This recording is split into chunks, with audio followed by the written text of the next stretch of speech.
Zdravím, dnes sa k vám prihováram s témou prapovodnej prvej ženy Lilith a Evy, ženy Adamovej. Súvisí to s dvomi príbehmi. Ale najprv urobíme nejaký úvod. Ani jeden človek nie je zduplovaný v prejave. Iba klony, ale aj tie iba do nejakej časti. Spomienky majú, návyky tiež, iba duša chýba.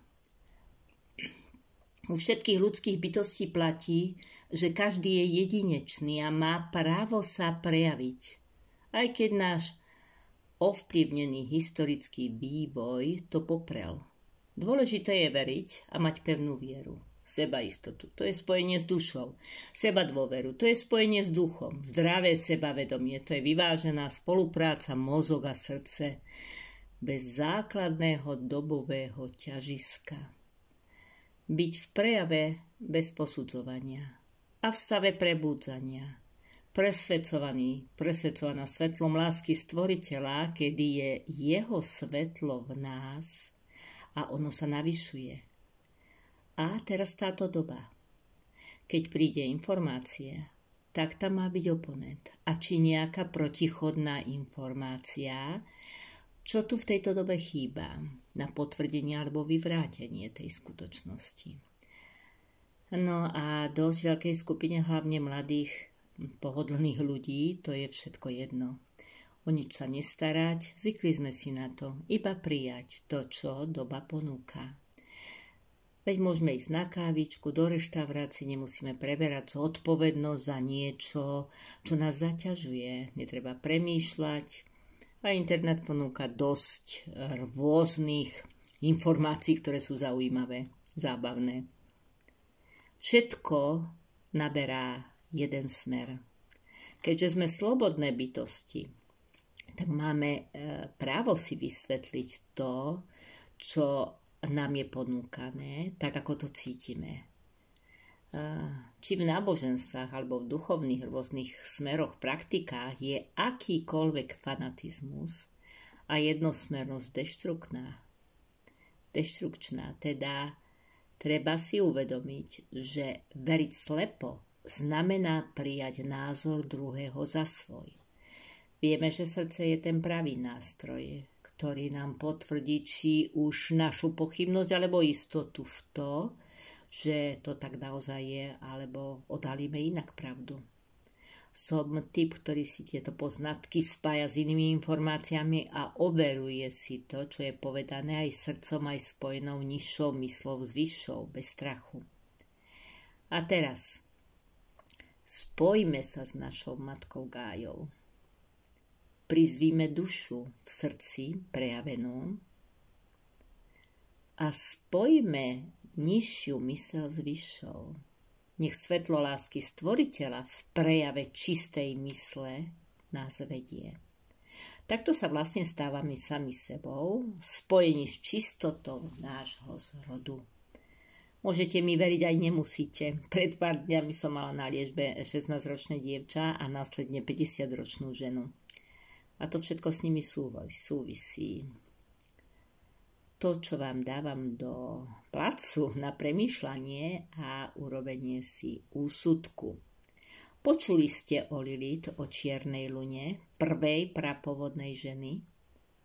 A príbeh Evy, ženy Adama, poznáte z Biblie. Bola som sama a mala som čas na úvahy. Bytosti svetlá mi ponúkajú a pomáhajú vlastne určité veci si nejak overiť a urobiť si širší rozhľad. Nasmerujú ma na nejakú situáciu. Dosť často sa to týka klientov, ak dostanem informáciu ako odpoveď na niečo v liečbe, čo je základ daného problému. A je mi to nezrozumiteľné, to ide cez ľudí, cez internet alebo cez nejakú literatúru, tak sa mi spraví jasno a rozšíri vedomie. Tak to prebieha u každého z nás. Takto sa načítava potom z Akáše, pretože informácie už pokiaľ máte základ, tak máte napojenie na zdroj, čistý zdroj energie mysle, na kolektívne vedomie, viete načítavať z rôznych úrovní, tak sa to jednoducho nejak prejaví a v zrozumiteľnej forme. A teraz ten príbeh. Jasné, že pravda je subjektívna. Podľa stupňa vývoja duchovne nastaveného jedinca. Ja do toho tiež niečo svoje dávam, tak aby ste rozumeli. Príbeh, ktorý ma vyprovokoval k hľadaniu vysvetleniu obrazu, čo som zazrela v periférii pri liečbe jedného 16-ročného dievčatka. Videla som železnú obruč okolo pása. Pravda, že na základe údaja tlaku mi ona poskytla sama, lebo súhlasom sa môžem pozrieť bez energetickej a karmickej záťaže na mieste, ktoré je na to určené, nastavené, či už na príbeh, alebo symboliku toho, čo je poškodené. A to nebolo všetko. Cez rozkrok ďalšia prekážka. Prešlo mi myslou, že by pás cudnosti. Nedávalo mi to vôbec zmysel. To nebol príbeh, to bol obraz v symbolike, ktorý mi poskytli bytosti svetla. V holografickej knižnici života vzniká všetko ako kód zvukom prejavený. Aj záznamy historického vývoja sú zaevidované ako zvuk. Keď k nám prehovárajú bytosti svetla, tak dávajú obrazom jasne najavo, prípadne myšlienkou, nejakú informáciu. Ale keď táto informácia má byť dešifrovaná tak, aby to pochopilo čo najviac ľudí, potom to odovzdáva ďalej vybraný jedinec, ktorý do toho dá aj vlastný vstup a úvahy. Preto prijímajte moje informácie srdcom, to vám napovie, čo dokážete, ako a koľko prijať a pravda, že čo je pravda.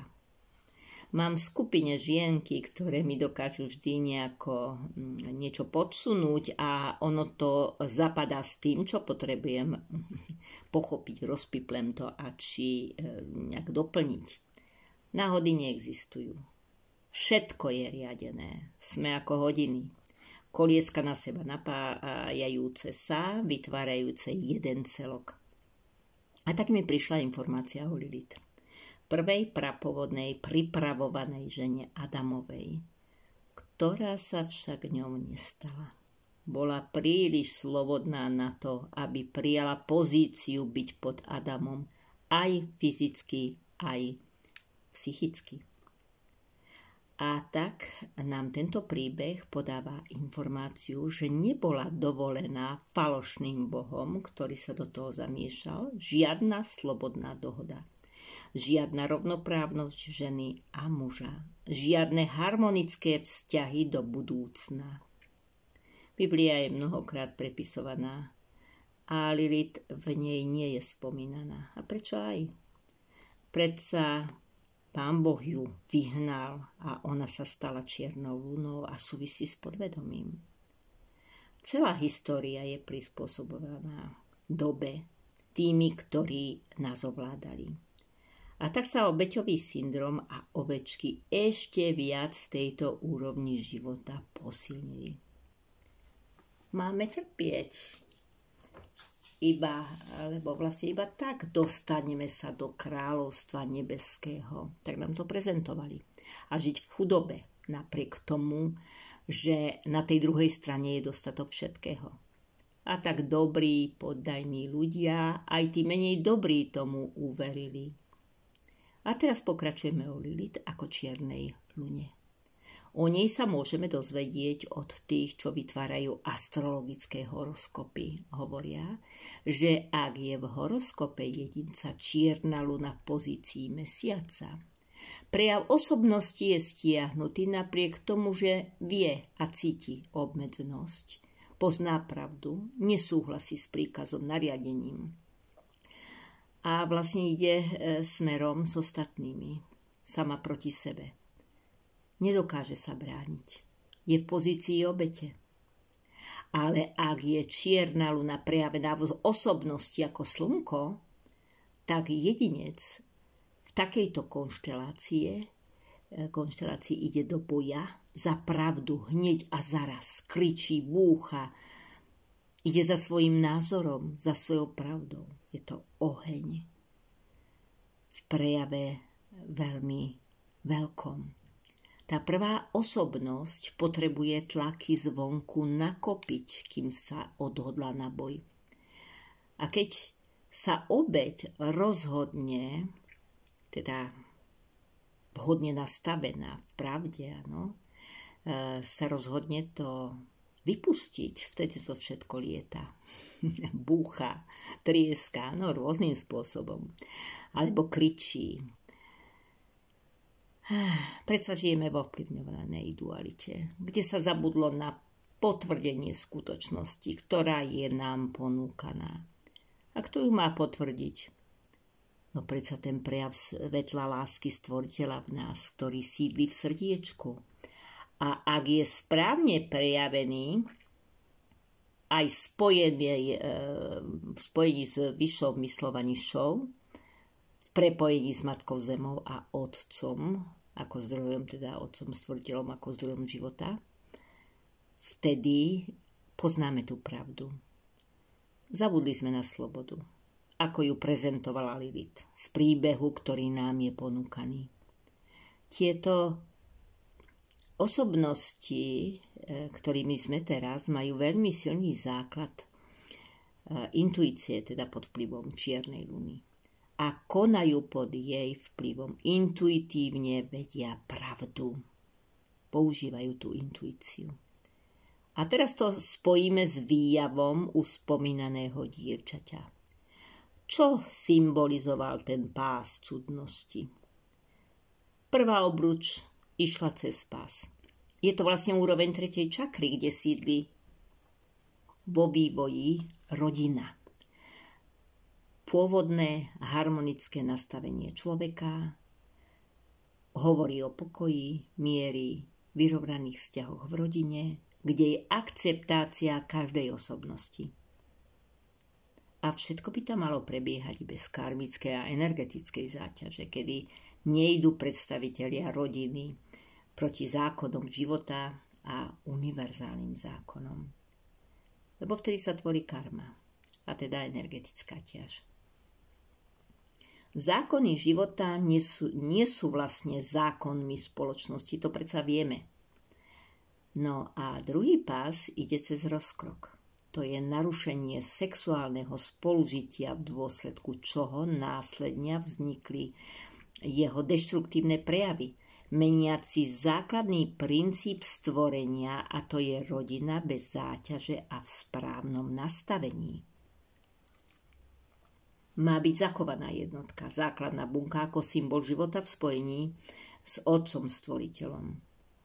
Tu si môžeme predstaviť ako tretie oko trojuholník a vo vnútri oko stvoriteľa. A kto je vlastne ten trojuholník? Predsa Otec i Syn i Duch Svätý ako Matka Univerza. Alebo si predstavme to malé prepojenie v prejave človeka ako jedinca a následne rodiny ako bunky života. Tu sa zasa vrátime k veľkému prejavu univerza. Ako Otec nebeský s Matkou nebeskou, ktorí tvoria zdroj života a sú energetická zložka života prejavená v hmote, svetlom lásky, pravdou a spravodlivosťou, ktoré majú byť spojení s Matkou Zemou a nami deťmi, ľuďmi, to má byť spojené. To my máme byť tými, kto prepája v rovnováhe hmotné s nehmotným v súlade so zákonmi života a univerza. Symbol trojuholníka a oko stvoriteľa je to, čo práve teraz riešime. To je byť v napojení s tým, čo nás stvorilo. Obraz ako výjav je náčrt hmoty. To, z čoho vyplýva, je tá energetická informácia, náplň. Tiež Otec, dieťa, matka je v každom jedincovi, ktorý sa má prejavovať v súlade s celkom, kde žije. Predsa ja som časťou a súčasťou celku. My jedno sme. Pozor na zakalené tretie oko. To nám ponúka ilúzie nášho života. Dôležité sú aj oni, lebo v tejto fáze návratu k našim hviezdnym rodičom nám, a teda k zdroju života, nám dávajú možnosť nazrieť do príbehov minulých životov, kde sme vlastne schybili a následne oslabili telo, dušu a myseľ v zdravom prejave. Z tohoto vlastne čerpajú liečitelia, sprievodcovia, učitelia novej doby. A keďže existuje zákon rezonancie, tak podobné priťahuje a ním sa doľaďuje. Doteraz to platilo vo vyššom duchovnom prejave jedinca a spoločnosti. Ale u nás to už začalo. Vytvárajú sa vlastne skupiny podobne naladených. Vypadá to ako rôzne reality súčasne idúce vedľa seba. Môžeme sa oslobodiť od týchto zmaterializovaných ilúzií tejto doby a oslobodiť od historických deštruktívnych vstupov tých, ktorí chceli pozornosť od duchovného vývoja odviesť k premršteným slastiam a deštruktívnym sexuálnym praktikám. Svoju úlohu v tom zohrali aj dcery Elektry, ktoré podľahli čiernemu, temnému prejavu, javiacemu sa ako krásny, zmyselný muž, a ten ich zviedol a naviedol na zvrhlý sex. Čo sa neskôr prejavilo aj u nás ľudí. Ale toto všetko my máme v zázname. To, s čím nesúhlasíme, neznamená, že to v sebe nemáme ako záznam. Sme v nejakej úrovni, nejaká skupina bytostí žijúca v tejto úrovni reality. A ďalej, naviažme na príbeh Evy, ktorá tiež podľahla temnému. Takže ako z toho von? Vysielajme svetlo lásky všade tam, kde je nejasno. Všade tam, kde vidíme násilie, nečestnosť, kde sa ide proti čistote a nevinnosti. To je naša zbraň, náš liek, náš posun, cesta, ktorá nás vedie bližšie k Otcovi Stvoriteľovi.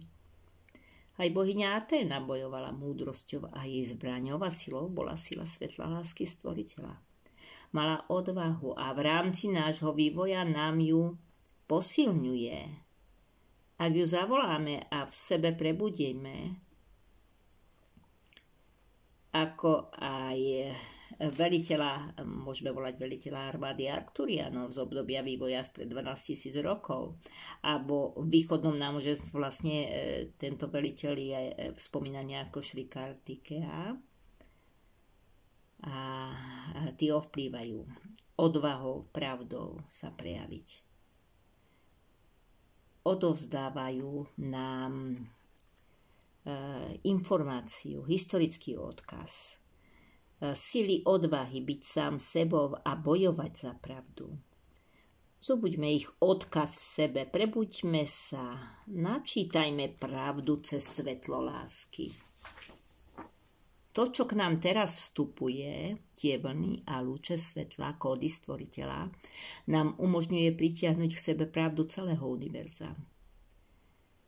Môžeme načítavať energetickú a karmickú záťaž životov, ktoré máme v úrovni teda Zeme alebo na Zemi.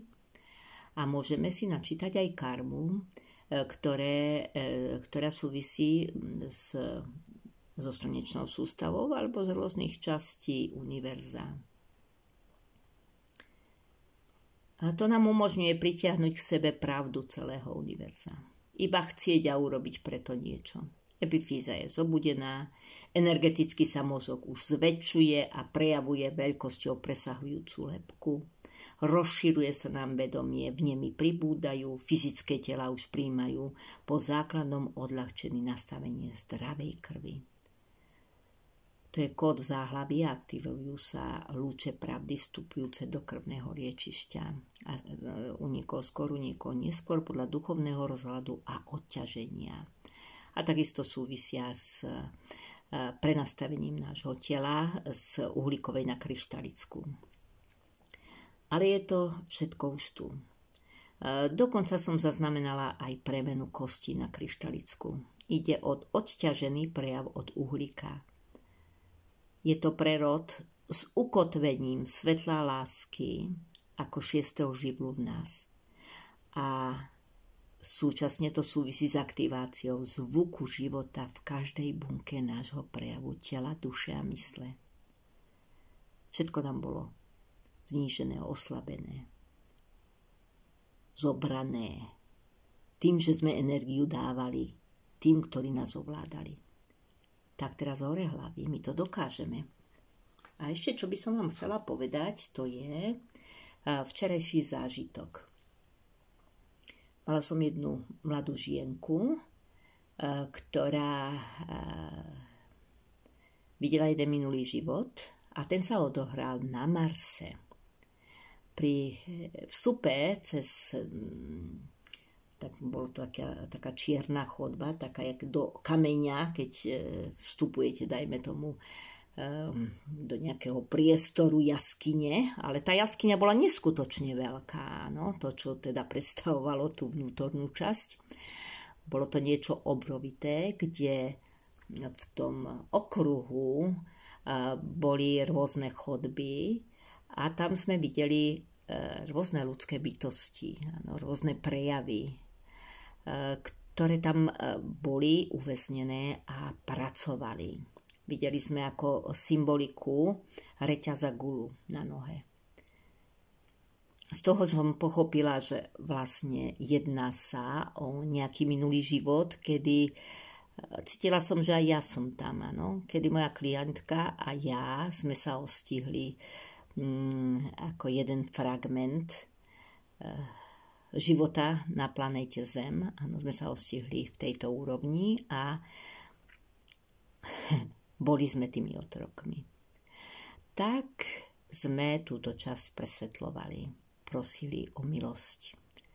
Až nakoniec očistený tento náš fragment, bol oslobodený teda a bol očistený od tejto záťaže, sa k nám mohol vrátiť. Tak toto prebieha. Aj keď preberáme vlastne tie životy na úrovni inkarnácií na Zemi konkrétne. No, tu je treba iba toľko povedať, že u každého to môže prebehnúť úplne inak. A tie vnemy sú rôzne. A takisto ten vývoj toho človeka niečo dovolí a niečo nie. Môžeme byť vlastne hrdí na seba, lebo sme spravili už veľký kus cesty. A svetlo lásky nás prevádza, ukotvuje sa v nás. Čím ďalej, tým mocnejšie. Takže veľa sily, radosti,